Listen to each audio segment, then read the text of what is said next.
Hello नमस्कार दोस्तों। तो एक बार फिर से आपका स्वागत है ग्रुप डी के एक करंट अफेयर के एक और मॉक टेस्ट में। तो चलिए दोस्तों हम लोग इसको सॉल्व करते हैं। पहला क्वेश्चन दिया गया है यहाँ पर कि फरवरी 2026 में किस राज्य ने विधानसभा में विधायकों की उपस्थिति को दर्ज करने के लिए भारत की पहली एआई आधारित फेस रिकॉग्नाइजेशन प्रणाली चालू की है?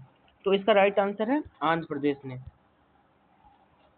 तो इसमें दोस्तों जो आंध्र प्रदेश है, आंध्र प्रदेश की विधानसभा ने फरवरी 2026 में बजट सत्र में विधायकों की बायोमेट्रिक एवं एआई आधारित उपस्थिति स्टार्ट कराई है। इसमें मुख्य तथ्य यहाँ पर यह है कि ऐसा करने वाला आंध्र प्रदेश पहला राज्य बना है। सदन में 9 एआई कैमरे भी स्थापित किए गए हैं। इसके बाद हमारा दूसरा क्वेश्चन यहाँ पर दिया गया है कि भारत और जापान के बीच संयुक्त सैन्य अभ्यास धर्म गार्जियन 2026 का 7वां संस्करण किस स्थान पर आयोजित किया जा रहा है? तो इसका राइट आंसर है चौबटिया, उत्तराखंड में इसका 7वां संस्करण क्या है हमारा स्टार्ट किया जा रहा है। इसके साथ में एक और क्वेश्चन दिया गया है यहाँ पर कि विस्तृत व्याख्या में कि भारत और जापान के बीच वार्षिक संयुक्त सैन्य अभ्यास धर्म गार्जियन 2026 का आयोजन चौबटिया उत्तराखंड में किया गया।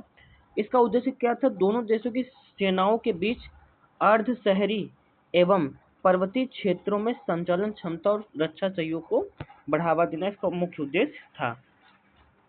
इसके बाद अगला क्वेश्चन दिया गया कि आईसीसी पुरुष विश्व कप T20 का विश्व कप किस देश की टीम ने जीता, जो भारत की ऐतिहासिक जीत रही? यहाँ पे दोस्तों आंसर इस क्वेश्चन में दे दिया गया है कि आईसीसी विश्व कप 2026 किसने जीता, तो भारत ने जीता। यहाँ पर दिया गया कि भारत ने बारबाडोस में खेले गए फाइनल मुकाबले में, दोस्तों 2024 का क्वेश्चन हमारा यहाँ पर आया है कि 2024 वाला जो फाइनल हुआ था वो किसने जीता था, तो भारत ने जीता था। भारत ने बारबाडोस में खेले गए फाइनल मुकाबले में दक्षिण अफ्रीका को दूसरी बार T20 विश्व कप अपने नाम किया, दक्षिण अफ्रीका को हराकर।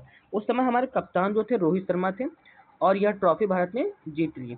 और जो हमारा फाइनल मैच था उसमें हमारे मैन ऑफ द मैच रहे थे वो हमारे विराट कोहली रहे थे। और इसके बाद विराट कोहली और रोहित शर्मा ने दोनों ने क्या किया, T20 क्रिकेट से रिटायरमेंट ले लिया था। इसके बाद हमारा अगला क्वेश्चन यहाँ पर दिया गया कि भारत का पहला टेलीकॉम मैन्युफैक्चरिंग जोन 5500 करोड़ के निवेश के साथ किस शहर में स्थापित किया गया है? तो ये जो हमारा टेलीकॉम मैन्युफैक्चरिंग जोन स्थापित किया गया ग्वालियर मध्य प्रदेश में स्थापित किया गया है। इसका मुख्य उद्देश्य क्या था? इसका उद्देश्य 5G 6G उपकरणों को मेक इन इंडिया के तहत उत्पादन बढ़ाना और दूरसंचार आयात निर्भरता को घटाना है। इसके बाद जो हमारा पांचवा क्वेश्चन है कि संयुक्त राष्ट्र जलवायु परिवर्तन सम्मेलन यानी कि COP30 का आयोजन किस देश के बेलम में निर्धारित है? तो ये कहाँ पर दोस्तों हुआ था? ब्राजील के बेलम में हमारा हुआ था। इसकी थीम क्या थी? जंगलों के संरक्षण एवं वैश्विक कार्बन उत्सर्जन कटौती पर विशेष ध्यान दिया इसमें जा रहा था दोस्तों। इसके बाद हमारा अगला क्वेश्चन, छठा क्वेश्चन है कि अंतरिक्ष अनुसंधान और खगोल विज्ञान में उत्कृष्ट योगदान के लिए कॉस्पर विक्रम साराभाई पदक 2026 किसने जीता है? तो इसका आंसर है अन्नपूर्णी सुब्रमण्यन ने ये हमारा पुरस्कार जीता है। भारतीय तारा भौतिकी संस्थान IIA की निदेशक अन्नपूर्णी सुब्रमण्यम को कॉस्पर द्वारा प्रतिष्ठित विक्रम साराभाई मेडल 2026 से नवाजा गया। यह पुरस्कार विकासशील देशों में अंतरिक्ष विज्ञान को बढ़ावा देने के लिए वैज्ञानिकों को क्या किया जाता है? दिया जाता है। अगला क्वेश्चन यहाँ पर दिया गया कि भारत के पहले मानव अंतरिक्ष मिशन गगनयान के लिए इसरो द्वारा मानवीकृत किए गए रॉकेट का नाम क्या है? तो इसका दोस्तों नाम है HLVM-3 गगनयान मिशन। इसके तहत भारतीय अंतरिक्ष यात्रियों को गगनयान के माध्यम से पृथ्वी की निचली कक्षा में क्या किया जाएगा? भेजा जाएगा, जिसमें 4 लोग जाएंगे और जिसमें हमारे अभी जो शुभांशु शुक्ला जी हैं जो लखनऊ के रहने वाले हैं वो भी इसमें जाएंगे। और शुभांशु शुक्ला जी अभी हमारे अंतरिक्ष से होकर वापस आए हैं जो कि अमेरिका के एक मिशन पर गए हुए थे। इसके बाद जो अगला क्वेश्चन दिया गया है कि केंद्र सरकार ने प्रधानमंत्री गरीब कल्याण अन्न योजना PMGKAY के तहत मुफ्त खाद्यान्न वितरण को किस वर्ष तक के लिए बढ़ा दिया गया? जिसका राइट आंसर है 2028 तक के लिए। तो देश के गरीब व जरूरतमंद परिवारों को खाद्य एवं सुरक्षा पोषण प्रदान करने के लिए ये मोदी जी ने कदम उठाया है। इसके बाद जो अगला क्वेश्चन है कि वर्तमान में 2025-26 भारत के केंद्रीय रेल मंत्री यानी कि यूनियन रेलवे मिनिस्टर कौन है? तो इसका राइट आंसर है अश्विनी वैष्णव। जो हमारे अश्विनी वैष्णव जी हैं भारत के केंद्रीय रेल मंत्री हैं। इसके साथ ही उनके पास प्रसारण एवं इलेक्ट्रॉनिक और आईटी मंत्रालय भी है। इसके बाद जो अगला क्वेश्चन दिया गया कि अंतरराष्ट्रीय मिलान 2026 नौसेना अभ्यास में भाग लेने वाला भारतीय नौसेना का पहला पाल प्रशिक्षण पोत एसटीएस कौन है? तो इसका नाम क्या है? इसका दोस्तों नाम है आईएनएस तरंगिनी। आईएनएस तरंगिनी भारतीय नौसेना का पहला सील ट्रेनिंग शिप है जो कि विशाखापत्तनम में आयोजित मिलान अभ्यास में तैनात किया गया है। इसके बाद तो हमारा अगला क्वेश्चन यहाँ पर दिया गया कि भारत का पहला परमाणु प्रौद्योगिकी शैक्षणिक कार्यक्रम अनुज्ञान किस प्रौद्योगिकी संस्थान आईआईटी द्वारा शुरू किया गया है? तो इसका राइट आंसर है आईआईटी हैदराबाद द्वारा ये शुरू किया गया है। आईआईटी हैदराबाद ने देश में न्यूक्लियर टेक्नोलॉजी और स्वच्छ ऊर्जा अनुसंधान बढ़ावा देने के लिए भारत का पहला अनुग्राम प्रोग्राम को क्या किया है? लॉन्च किया गया। भारत के 2070 तक नेट जीरो लक्ष्य हेतु कुशल परमाणु ऊर्जा इंजन तैयार करना इसका उद्देश्य है। तो 12वां क्वेश्चन दिया गया कि नवीनतम ऊर्जा रिपोर्ट के अनुसार भारत की कुल स्थापित बिजली क्षमता में गैर जीवाश्म ईंधन का हिस्सा कितने प्रतिशत तक पहुंच गया है?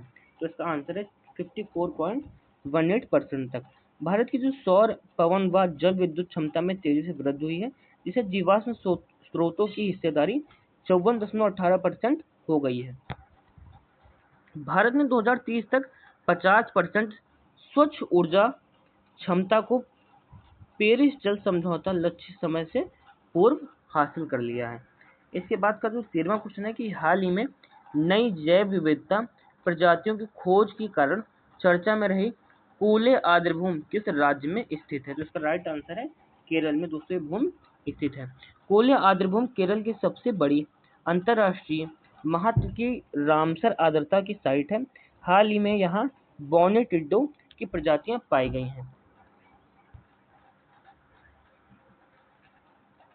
अगला क्वेश्चन है कि भारतीय रेलवे में वर्तमान में सबसे लंबी दूरी तय करने वाली ट्रेन कौन सी है? यानी कि मार्ग यहाँ पे हम बता देंगे, डिब्रूगढ़ से कन्याकुमारी तक एक ट्रेन जाती है जिसका नाम है विवेक एक्सप्रेस, जो कि भारत की सबसे लंबी दूरी तय करती है। यहाँ पर दिया गया डिब्रूगढ़ असम से कन्याकुमारी यानी कि तमिलनाडु जाने वाली विवेक एक्सप्रेस की सबसे लंबी दूरी तय करने वाली ट्रेन है। इसमें हमें यह भी बताया गया यह ट्रेन 4155 किलोमीटर की दूरी लगभग 75 घंटे में तय करती है और 9 राज्यों से होकर गुजरती है।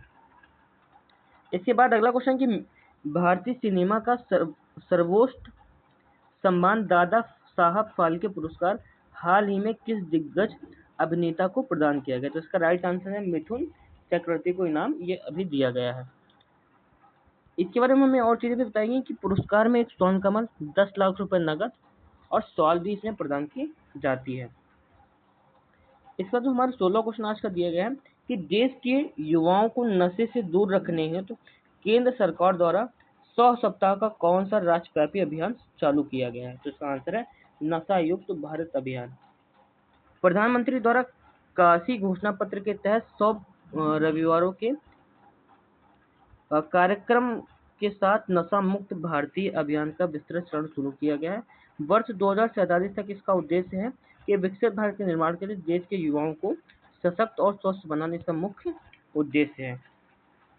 इसके बाद 17वां क्वेश्चन दिया गया कि 19वें G20 शिखर सम्मेलन की सफल अध्यक्षता किस देश द्वारा एक न्याय संगत दुनिया और टिकाऊ ग्रह की थीम पर की गई? तो इसका राइट आंसर है ब्राजील के द्वारा। भारत के बाद 2023 के बाद G20 की अध्यक्षता ब्राजील ने संभाली और 2026 में इसकी अध्यक्षता कौन करेगा? तो दक्षिण अफ्रीका पर इसकी अध्यक्षता है।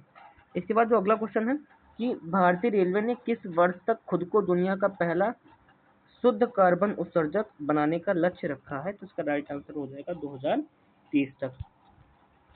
आज का जो हमारा सेकंड लास्ट क्वेश्चन है कि भारत के किस रेलवे जोन ने एआई निगरानी और स्मार्ट क्राउड मैनेजमेंट से लेस पहला मॉडल स्टेशन विकसित किया है? तो उसका राइट आंसर है दक्षिण मध्य रेलवे। दक्षिण मध्य रेलवे के सिकंदराबाद स्टेशन पर एआई आधारित फेस डिटेक्शन, भीड़ नियंत्रण और ऑटोमेटेड सूचना प्रणाली स्थापित की गई है। इसका उद्देश्य यह है कि यह यात्रियों की सुरक्षा, रियल टाइम ट्रेन अलर्ट और सामान ट्रैफिक प्रणाली से लेस है। आज का यहाँ पर अंतिम क्वेश्चन दिया गया है कि हाल ही में अमृत भारत स्टेशन योजना के तहत देश के कितने रेलवे स्टेशनों का कायाकल्प पुनर्विकास किया जा रहा है? तो इसका राइट आंसर है 1300 प्लस स्टेशनों का इसमें कायाकल्प किया जा रहा है, इसमें कि बहुत सारे छोटे बड़े स्टेशन शामिल हैं। तो दोस्तों ये बहुत इंपॉर्टेंट वाले कोई क्वेश्चन थे करंट अफेयर के, तो आप इनको एक बार देख लीजिएगा। Thank you.